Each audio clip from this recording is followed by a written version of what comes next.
Hi everyone, Raage Oomaar here. A day and a half ago I got a call from Sir Mo Farah telling me about the initiative he's had to start a GoFundMe page to raise as much money as possible in response to the tragedy of the Hargeisa fire in Somaliland.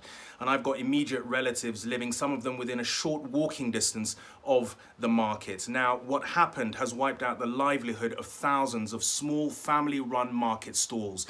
Now, the income that these families derive from the market helps put girls and boys into school, they provide healthcare, and in fact, their contribution to the economy of Somaliland is greater than the combined international aid budget for Somaliland. So try and help as much as you can. I know Chunks has been pulled in to this initiative. I'm more than happy to lend my support. Try and raise as much money because I promise you it will go directly to the people who most need it. It will not go via aid agencies. It'll get to the people who need it most. So do help if you can.